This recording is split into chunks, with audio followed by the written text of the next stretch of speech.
है, इसलिए वॉर होता है। इसलिए यदि आपको दुनिया में यदि वॉर नहीं चाहिए तो यूनाइटेड नेशंस का सबसे बड़ा मकसद ह्यूमन राइट्स को गारंटी करना होना चाहिए। यह कहने वाला व्यक्ति जनरल स्मट्स है। मैं जानता हूं आप ताली कम बजाएंगे, यही बात मैं बाबा साहब के लिए बोलता तो आपकी ताली 10 गुना ज्यादा बजती थी। मैं जानता हूं आप प्रॉब्लम है इंडियंस की, क्योंकि इंडियंस को लगता है कि हमारे देश में हमारे बीच में जो पैदा हुआ उससे अच्छा कोई बात और कोई दुनिया में कर नहीं सकता। लेकिन मैं ये मानता हूं कि जनरल स्मट्स अगर नहीं होते तो दुनिया में ह्यूमन राइट्स इंटरनेशनल लॉ का डेवलपमेंट नहीं होता।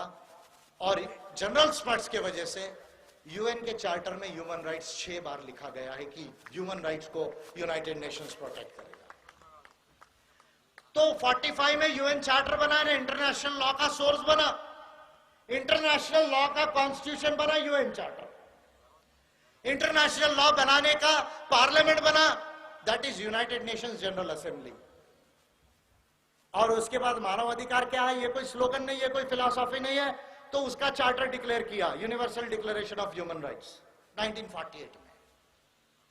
फिर केवल फिलॉसफी या प्रियम्बल देने से यह बदलाव नहीं आएगा, तो फंडामेंटल राइट्स का पार्ट होना चाहिए।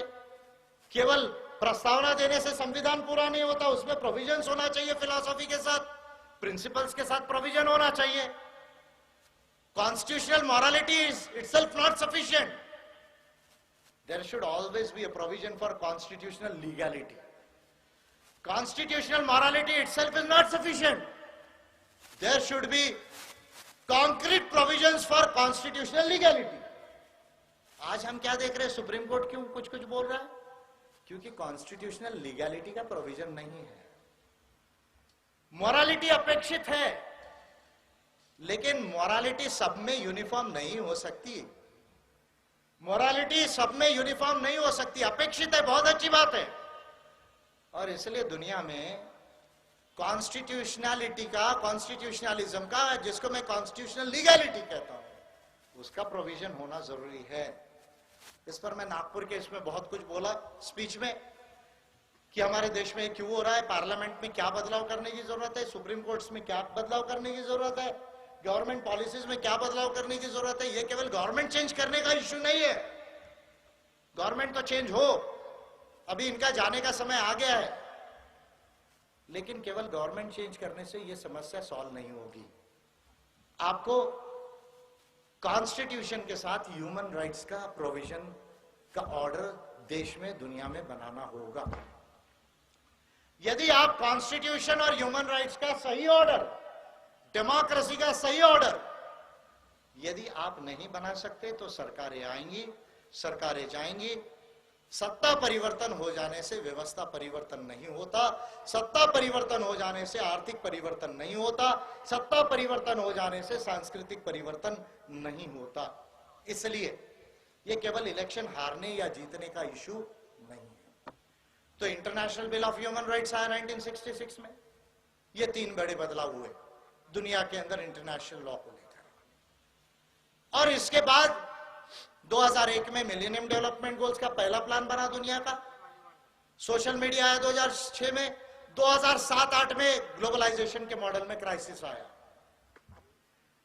कि जो मॉडल 80 में जीता, कि कैपिटलिज्म का एडवांस वर्जन ग्लोबलाइजेशन 80 में आगे आया, वो 2007 के 8 के आते आते उसमें क्राइसिस आ गया। क्राइसिस ये आया कि कम्युनिज्म होना चाहिए या कैपिटलिज्म होना चाहिए। ये डिबेट के अंदर अंदर 2007-8 के आते आते ये डिबेट आ गया कि नहीं, अब शायद कैपिटलिज्म का, ग्लोबलाइजेशन का मॉडल भी चलने वाला नहीं है। ये बदलाव आया। और 2015 के आते आते सस्टेनेबल डेवलपमेंट गोल्स का दुनिया का प्लान बना, 17 गोल्स का यूनाइटेड नेशंस ने किया। 2030 तक का प्लान है कि दुनिया में 17 पॉइंट करना है, 167 टारगेट्स है, इसको पूरा करना है, तब धरती बचेगी, तब गरीबी जाएगी, तब विषमता जाएगी, तब जेंडर इक्वालिटी आएगी। दुनिया में पहले बार प्लान आया जिसको हम कहते हैं सस्टेनेबल डेवलपमेंट गोल्स। और इसके साथ साथ आज हम जहां से चले थे, तो कॉपरनिकस के पीरियड से लेकर, गैलीलियो के पीरियड से लेकर, न्यूटन के पीरियड से लेकर तो आइंस्टाइन के पीरियड से लेकर तो हॉकिंस के पीरियड तक, स्टीफन हॉकिंस के पीरियड तक। शायद मैं भारत का पार्टी का शायद प्रधानमंत्री जी ने दिया, फिर उसके बाद में मैं ही हूं शायद भारत का एक ही लीडर है जिसने स्टीफन हॉकिंस को आदरांजलि दी है। पता नहीं है कितने लोगों ने आदरांजलि दी या नहीं दी, मैं नहीं जानता, क्योंकि हमारे लिए कभी कभी ऐसा हो जाता है कि कवाड़े और आठवाले भी बड़े हो जाते हैं, लेकिन दुनिया में पैदा हुए लोग बड़े नहीं होते। ये हमारी समस्या है, सोच की समस्या है। स्टीफन हॉकिंस था। अभी हम फोर्थ इंडस्ट्रियल रेवोल्यूशन में आ गए। कहां पर आ गए हैं? फोर्थ इंडस्ट्रियल रेवोल्यूशन, चौथी औद्योगिक क्रांति तक आए। तो पिछले 70 सालों में दुनिया 7 बार बदली है, बड़े पैमाने पर। जो 10,000 साल में नहीं बदली, वो 1,000 साल में बदली है। अब हम कोई भी समाधान केवल आरक्षण में देखते हैं, कोई भी समाधान केवल संविधान में देखते हैं, लेकिन आज संविधान भी है, अंतरराष्ट्रीय कानून भी है, आज संविधान भी है, ब्राह्मणिज्म भी है, आज संविधान भी है, ग्लोबलाइजेशन भी है, आज संविधान भी है, कम्युनिज्म का नया मॉडल जो चाइना लेके आ रहा है वो भी है, आज संविधान भी है, चौथी औद्योगिक क्रांति भी है। हम हर चीज का समाधान आरक्षण में ढूंढते हैं, हम हर चीज का समाधान रोड पर आकर ऐसा लगता है कि हमने इंडिया को जीत लिया। फिर पता चलता है कि भारत बंद हुआ, लेकिन एट्रोसिटी एक्ट ठीक नहीं हुआ।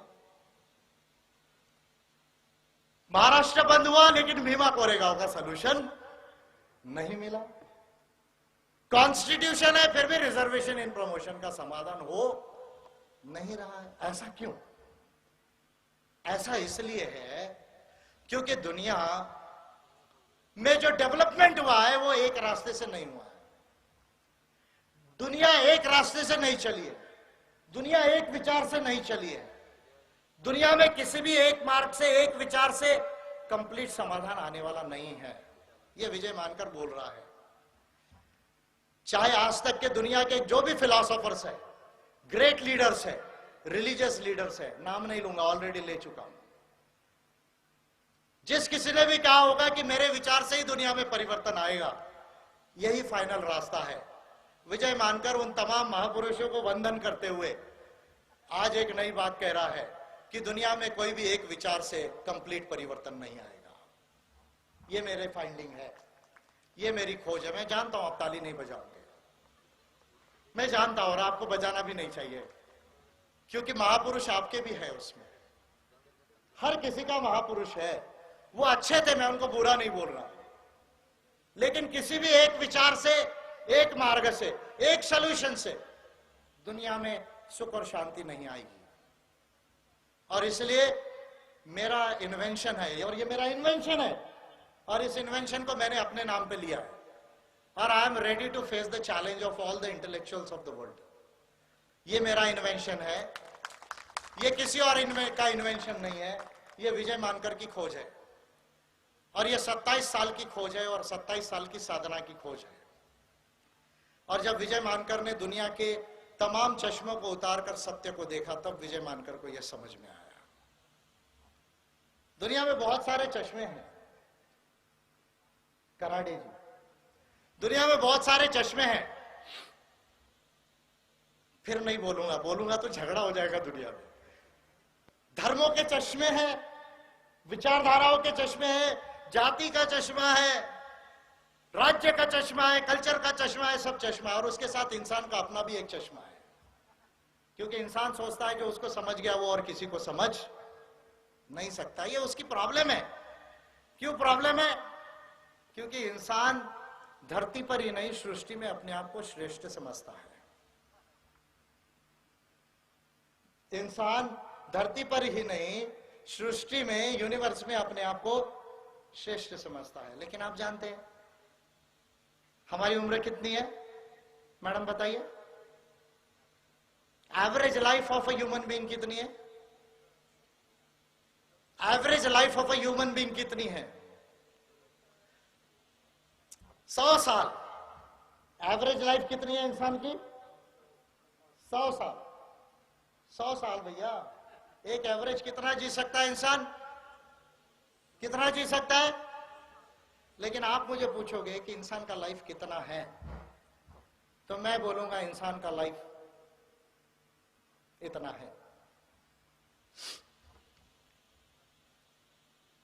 डर लग गया? मैं जानता हूं मरने से डर लगता है सबको, लेकिन आप मरे कब हो? आप जीवित ही हो। ये गीता की फिलॉसफी नहीं बोल रहा हूं मैं आपको। मैं E is equal to MC square बता रहा हूं आपको। Energy can not be, neither can be energy created nor it can be destroyed. Energy can only be transform. दुनिया में, विश्व में जितना एनर्जी है वो क्या होती है? सिर्फ ट्रांसफॉर्म होती है। और दुनिया में कोई स्टैटिक नहीं। हम स्टैटिक चाह रहे हैं, हम हर चीज स्थिर चाह रहे हैं, लेकिन दुनिया में हर चीज बदल रही है। इतना फास्ट बदल रही है, इतना फास्ट बदल रही है कि स्पीड ऑफ लाइट से बदल रही है। तो इसलिए देखो, ये भी बदल गया साउंड मेरी बात को सुनकर। और मैं सोचता हूं साउंड अच्छा रहना चाहिए, लेकिन वो बदल गया। मुझे मालूम है बदलेगा, क्योंकि डायनामिक से बदल रहा। तो इसलिए 14 बिलियन ईयर्स यूनिवर्स का लाइफ है। जो सृष्टि यूनिवर्स का लाइफ है 14 बिलियन ईयर्स है। पर हम ये भी नहीं जानते कि 14 बिलियन ईयर्स है या उससे ज्यादा है। हम ये भी नहीं जानते कि एक यूनिवर्स है या मल्टी यूनिवर्स है। तो इसलिए इंसान इस बात को समझता है, उसका भी एक चश्मा है कि मेरी जो विचार है, मेरा जो धर्म है, मेरी जो संस्कृति है, मेरा जो कल्चर है, मेरी जो विचारधारा, मेरे जो महापुरुष है, मेरे महामानव है, मेरा देश है, मेरी कंट्री है, वही सही है। दुनिया में इंसान की यह सोच ही कॉन्फ्लिक्ट का कारण है। दुनिया में इंसान की यह सोच ही कॉन्फ्लिक्ट का कारण है। और इसलिए मैं एक फिलॉसफी को एडवोकेट कर रहा हूं अभी, उस पर मैं लिखूंगा। 19 तक नहीं लिखूंगा, क्योंकि 19 तक अगर मैं लिखूंगा तो आप भी मुझे बोलोगे मानकर साहब को हिमालय भेजो। जैसे मैंने बोला मोदी जी को हिमालय पर भेजो, तो आप भी मुझे बोलोगे कि मानकर साहब को कहां भेजो? हिमालय पे भेजोगे। पहले 19 में मैं आपका काम करने वाला हूं, 19 के आगे भी आपका काम करूंगा। लेकिन 19 के चुनाव के बाद अगर मुझे समय मिला तो बहुत बड़े बड़े काम करना है। उसमें एक काम करना है, कॉन्स्टिट्यूशन में मुझे ह्यूमन राइट्स लाना है। मैंने जो 10 बिल दिए वो इलेक्टोरल सिस्टम को लाना है। भारत में कुछ लॉज है जिनको मुझे बनाना है। Anti discrimination affirmative action law बनाना है, रिजर्वेशन एक्ट को बनाना है, SC/ST सब प्लान के एक्ट को बनाना है, हेट स्पीच के लॉ को, जो मुस्लिम कम्युनिटी के लोगों को गाली गलौज की जा रही है, हेट स्पीच के लॉ को बनाना है। पॉलिटिकल इकोनॉमी को चेंज करना है, जो ऑलरेडी मैंने करना स्टार्ट किया। बजट को, अर्थव्यवस्था को चेंज करना, टैक्सेशन और एक्सपेंडिचर सिस्टम से, ये मुझे करना है। बहुत सारा काम करना है। Second generation of indigenous rights लाना है देश में। भारत की पार्लियामेंट्री प्रैक्टिसेस एंड प्रोसीजर्स को चेंज करना है। सुप्रीम कोर्ट की अकाउंटेबिलिटी के लॉज बनाना है। बहुत सारा काम करना है। लेकिन अगर यदि मुझे समय मिला तो एक बुक मैं लिखने वाला हूं, और मेरा बुक होगा इस सब्जेक्ट पे, अनेक अंगो मग्गो। अनेक अंगो मग्गो, अनेक अंगो मग्गो, many fold path, many fold path, many fold path. What is the manifold path? The manifold path is not only the law of nature. The manifold path will be a principle of many laws of nature. The manifold path will not only be a law of nature, but manifold path will be a path of a principle of many laws of nature. और इसलिए मैं ये चाहूंगा कि जब मैं अनेक अंगों मग्गों पर अपना रिसर्च को लिखूं, तो मेरा दुनिया के तमाम लोगों से यह आह्वान रहेगा कि अनेक अंगों मग्गों के आधार पर वो दुनिया की तमाम फिलॉसफी और आइडियोलॉजी को और लॉस को टेस्ट करे। मेरा ये दुनिया के लोगों से आह्वान रहेगा कि वो इसको टेस्ट करें। क्या अनेक अंगों मग्गों है? ये यूनिवर्स के कई लॉस का एक लॉ नहीं, कई लॉस का प्रिंसिपल है। कई लॉस का प्रिंसिपल है। दुनिया में एक लॉ नहीं है नेचर का, कई लॉज ऑफ नेचर है। लॉ ऑफ रिलेटिविटी था, लॉ ऑफ अनसर्टेनिटी प्रिंसिपल था, law of time and space है, लॉ ऑफ मल्टीवर्स है। दुनिया के अंदर कॉन्स्टिट्यूशनल लॉ है, ह्यूमन राइट्स का लॉ है, सिविल लॉ है, क्रिमिनल लॉ है, हिंदू कोड बिल है, पर्सनल लॉज है, इकोनॉमिक्स के लॉज है। दुनिया में ना जाने कितने लॉज है जिसके ऊपर में दुनिया चल रही है, और दुनिया को यदि ठीक करना है तो इन लॉज के ऊपर सही एप्लीकेशन करना होगा। That is my invention. किसी एक विचारधारा और स्लोगन से यह ठीक नहीं होगा, किसी एक नीति से यह ठीक नहीं होगा। जो लॉस के ऊपर दुनिया चल रही है वो लॉस को ठीक करना पड़ेगा, तब जाके दुनिया में बदलाव आएगा। इसलिए मैं ये कह रहा हूं कि अंबेडकरिज्म के 8 कार्य है: समाज कारण, धम्म कारण, राजकारण, अर्थ कारण, विज्ञान कारण, तंत्र विज्ञान कारण, राष्ट्र कारण, विश्व कारण। 4 मेथड्स है, methods, constitutional methods, methods of human rights, democratic methods, methods of new age. और इसके अलावा यदि हमें सक्सेसफुल होना है तो अनेक अंगों मग्गों के एप्लीकेशन को करना पड़ेगा। इसको समझकर जब हम एप्लीकेशन करेंगे, जब एक्शन करेंगे, तब जाके भारत में, दुनिया में सॉल्यूशन आएगा। काफी हद तक दुनिया सुखी होगी, अदरवाइज दुनिया का कॉन्फ्लिक्ट समाप्त नहीं होगा।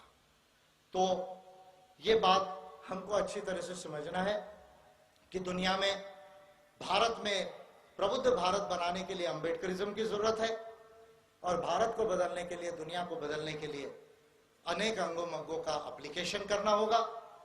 अनेक अंगों मग्गों से दुनिया बदलेगी, और ये काम मैंने ऑलरेडी अपने लाइफ में किया, उसके एक्सपीरियंस से मैं बता रहा हूं आपको, और ये बात बताकर अपनी बात को कुछ गाइडेंस देकर समाप्त करूंगा।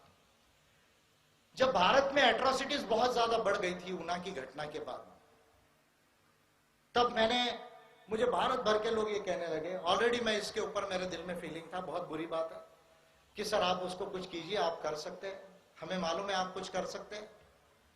और मैंने ये सोचा कि भाई भारत का संविधान होने के बावजूद एट्रोसिटी क्यों हो रही है देश में इतना?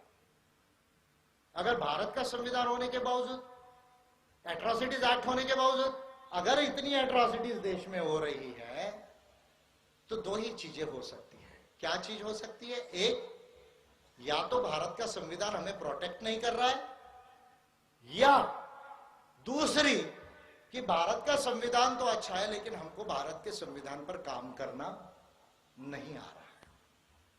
और जब इसके खोज में मैं गया, जब देखा कि पार्लियामेंट में भी डिबेट होकर खत्म हो गया, कोई सोल्यूशन नहीं निकला। जब गवर्नमेंट सोल्यूशन नहीं देती, कोर्ट सोल्यूशन नहीं देता, पार्लियामेंट सोल्यूशन नहीं देता, तो फिर सोल्यूशन कहां होना चाहिए? तो जब मैं इस बात को सोचा तो मैंने थोड़ा सा कॉन्स्टिट्यूशन का रीडिंग, क्योंकि अभी इतना पढ़ते पढ़ते कॉन्स्टिट्यूशन को बहुत पढ़ा है, जानते हैं, फिर भी पढ़ा, फिर भी देखा, उसके बाद मैं कॉन्स्टिट्यूशन के बाहर चले गया, मैं ह्यूमन राइट्स में चले गया, और मैंने ह्यूमन राइट्स इंटरनेशनल लॉ को इवोक किया कॉन्स्टिट्यूशन के साथ, भारत के संविधान के साथ अंतरराष्ट्रीय मानव कानून को इवोक किया। और उसका यह नतीजा आया कि भारत के इतिहास में बाबा साहब अंबेडकर के बाद कोई वो काम नहीं कर सका, वो काम मेरे हाथ से हुआ है। क्या काम हुआ है? आज मैं 50% आबादी का पेटिशनर हूं इंडिया में, 50% आबादी का पेटिशनर हूं मैं। 25.2% SC/ST का पेटिशनर हूं, 20.2% माइनॉरिटीज का पेटिशनर हूं, 4% DT&T का पेटिशनर हूं, लैंड टू लैंडलेस का, होम टू होमलेस का पेटिशनर हूं। और इसलिए मैं आपको जोक नहीं कर रहा हूं, मैं चैलेंज से कहता हूं कि अगर मोदी गवर्नमेंट ने, RSS ने या किसी और पार्टी ने भारत के कॉन्स्टिट्यूशन के साथ, हमारे लोगों के साथ अगर किसी भी तरह का बहुत बड़ा भेदभाव किया, बहुत बड़ी जीनोसाइड की, बहुत बड़ा कत्लेआम किया, बहुत बड़ा डिस्क्रिमिनेशन किया, तो मैं आपको केवल स्पीच देने के लिए, जनता को खुश करने के लिए नहीं कह रहा हूं, आप लोगों के आगे आज बोल रहा हूं साइलेंट मोड में, क्योंकि ये कोई पॉलिटिकल सभा नहीं, ये इंटेलेक्चुअल सभा है, कि मैं मोदी की गवर्नमेंट को इंडिया में उल्टा लटका दूंगा। ये बात मैं आपको चॅलेंज से,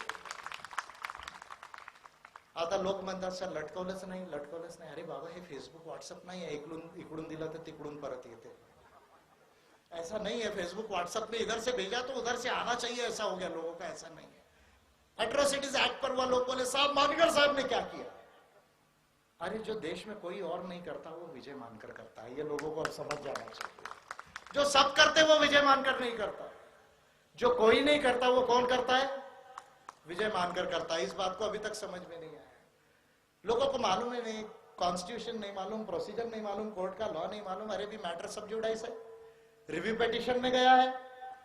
भारत सरकार स्वयं गलती करने के बाद रिव्यू पिटीशन में गई, हमारे लोगों ने पीआई डाला। सुप्रीम कोर्ट को बोलने तो एक दिन क्या बोलता है तो एक बार ओपिनियन तो देने दो सुप्रीम कोर्ट को। ऑर्डर तो बात की बात है, ओपिनियन तो देने दो। क्या वो ये लॉ में जो गलत उन्होंने डिसीजन दिया है, क्या वो डिसीजन के हिसाब से सुप्रीम कोर्ट उसको रिव्यू करना चाहता है या नहीं करना चाहता? Let the supreme court give the decision what ever it wants. Supreme court ने ऐसा कहा कि भाई 75% एक्विटल हो जाता है, इसलिए लॉ का मिसयूज हो रहा है। तो मैं सुप्रीम कोर्ट को कह रहा हूं, हाई कोर्ट को कह रहा हूं, जुडिशियरी को कह रहा हूं कि आपके कोर्ट्स में 3 करोड़ पेंडेंसी है, तो आपको काम ही नहीं करना आता, तो आपके कोर्ट भी बंद हो जाना चाहिए देश के अंदर से। आपके अंदर 3 करोड़ पेंडेंसी है, आपके इतने डिसीजन गलत होते हैं, तो अगर 75% लोग एट्रोसिटीज एक्ट में छूटते हैं इसलिए इसका मिसयूज है, तो कोर्ट का भी मिसयूज हो रहा है देश के अंदर, उसको भी बंद हो जाना चाहिए। फिर जजेस का रिस्पेक्ट कर रहा हूं, जुडिशरी का रिस्पेक्ट कर रहा हूं, देने दो सुप्रीम कोर्ट को जो निर्णय देना है। भारत में सुप्रीम कोर्ट सुप्रीम नहीं है, भारत का संविधान सुप्रीम है, इस बात को ध्यान में रखना। भारत में सुप्रीम कोर्ट सुप्रीम नहीं है, भारत का संविधान सुप्रीम है और पार्लियामेंट सुप्रीम कोर्ट के ऊपर है, इस बात को ध्यान में रखो। Under the framework of the Indian constitution, और ह्यूमन राइट्स इसके सबके ऊपर है, यह भी बात आपको बता रहा हूं। तो इसलिए इनको देने दो। मुझे दुख है, गांव में तकलीफ होगी, मैं जानता हूं, गांव के अंदर एट्रोसिटी होती है, मारपीट होती है, थोड़ा तकलीफ होगी, उसको हम ऑर्गेनाइजेशन से चेक करेंगे। तब तक करने दो, 2 महीना, 4 महीना, 6 महीना, अब तो 19 ही आ रहा है, डरने की क्या जरूरत है? जो काम 14-15 में नहीं हो सकता, 16-17-18 में नहीं हो सकता, वो 2019 में होगा, ये बता रहा हूं। आप डेमोक्रेसी की ताकत को यदि समझोगे तो वो 19 में होगा। इसलिए ये तमाम चीजें हैं, इनका सॉल्यूशंस हमको लाना पड़ेगा, और भारत में कॉन्स्टिट्यूशन में ह्यूमन राइट्स लाना पड़ेगा, पार्लियामेंट की प्रोसीजर्स को चेंज करना पड़ेगा, सुप्रीम कोर्ट के प्रोसीजर्स को चेंज करना पड़ेगा, पॉलिटिकल इकोनॉमी को, बजट को भारत के चेंज करना पड़ेगा, और भारत में आदिवासी की कल्चर को ऊपर लाना पड़ेगा, प्रबुद्ध राष्ट्र को बनाना पड़ेगा, धम्म को ऊपर लाना पड़ेगा, सभी रिलीजन्स का रिस्पेक्ट करना पड़ेगा दुनिया में, तब जाके भारत प्रबुद्ध भारत बनेगा, प्रबुद्ध राष्ट्र बनेगा। इसके लिए हमें पढ़ना लिखना है, इसके लिए हमें त्याग करना है, इसके लिए हमें अपना घर बार जो भी मेंटेन कर रहे हैं उसको मेंटेन करके अपने जीवन, अपने समाज के लिए, देश के लिए, इंसानियत के लिए त्याग करना है। और मैं चाहता हूं कि संघ का ऑर्गेनाइजर, संघ का कैडर ऐसा बने, संघ का ऑर्गेनाइजर, संघ का कैडर प्रज्ञावंत बने, नीतिवंत बने, त्याग करने वाला बने, तब जाके भारत में एनलाइटेंड इंडिया बनेगा। पोस्ट और पैसे के ईगो से यह काम नहीं होगा, अपने आप को गलाना पड़ेगा, अपने आप को त्यागना पड़ेगा, अपने आप को छोड़ना पड़ेगा, तब जाके इंसानियत साकार होगी। मैं इस बात को विश्वास से कह सकता हूं कि ये काम अम्बेडकरिज्म से होगा, ये काम अनेक अंगों मग्गों से होगा, और संघ एम्बस भारत को प्रबुद्ध राष्ट्र बना के रखेगा। आजकल भागवत जी को मेरे वजह से हिंदू राष्ट्र नहीं, जब सपने में भी जब उनको जो है हिंदू राष्ट्र नहीं, आजकल प्रबुद्ध राष्ट्र दिखने लग गया है मेरे वजह से, भागवत जी को। तो इसलिए भारत को प्रबुद्ध राष्ट्र बनाना पड़ेगा, दुनिया को प्रबुद्ध विश्व बनाना पड़ेगा। ये लॉन्ग टर्म हमारा जो विजन है, जो 30 साल का प्लान था 2036 तक का, अभी हम बहुत क्रूशियल फेज में हैं। 2019 में यदि हमने ये काम जो डेमोक्रेसी का सबसे बड़ा काम है वो नहीं किया, तो फिर इस काम में समय लगेगा। इसलिए 2019 तक, मई तक हम सिंगल माइंडेडली इस काम को करें, और अपने प्लान के हिसाब से अम्बेडकरिज्म और अनेक अंगों मग्गों मैनीफोल्ड पाथ के हिसाब से भारत को बदले, दुनिया को बदले। कोई भी धर्म का इंसान हो, इंसान इंसान है, कोई भी कंट्री का इंसान हो, इंसान इंसान है, वो कहीं भी पैदा हुआ हो, इंसान सुखी होना चाहिए। यही धम्म है, मैं समझता हूं, जो बुद्ध ने हमको बताया। बुद्ध ये इंडिजिनियस थे, वो क्षत्रिय नहीं थे, वो नागवंशी थे, वो आदिवासी थे। ये भी मेरा एक नया रिसर्च है जो मैं आपको आज इस स्टेज से बोल रहा हूं। बुद्ध क्षत्रिय नहीं थे, बुद्ध नागवंशी थे, आदिवासी थे, ये मैं आपको बता रहा हूं। इसके एविडेंसेस है, इस पर भी मैं छोटा किताब लिखूंगा, लेकिन सब 19 के बाद में। और ये जो धम्म है, ये जो श्रमण धम्म और संस्कृति है, इसी ने हमको मानवतावाद सिखाया, प्रबुद्धवाद सिखाया, विज्ञान सिखाया, कल्याणवाद सिखाया। इसको लेकर यदि हम जाएंगे तो हम दुनिया में महान होंगे।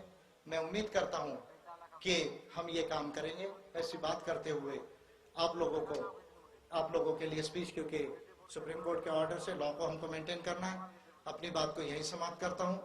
जय भीम, जय वृत्ति, वृत्ति, वृत्ति, जय भीम, जय वृत्ति। वृत्ति वो, जैसे डॉक्टर अंबेडकर हमारे लिए 20वीं शताब्दी में लड़े, वृत्ति वो जो 3500 साल पहले इंद्र से लड़ा था हमारे लिए। तो इसलिए वो भी मेरा नायक है। मेरा नायक जैसे डॉक्टर अंबेडकर है, वैसे मेरे नायक कौन है? वृत्ति। तो जय भीम, जय वृत्ति, जय बिरसा, जय प्रबुद्ध राष्ट्र, जय प्रबुद्ध विश्व। थैंक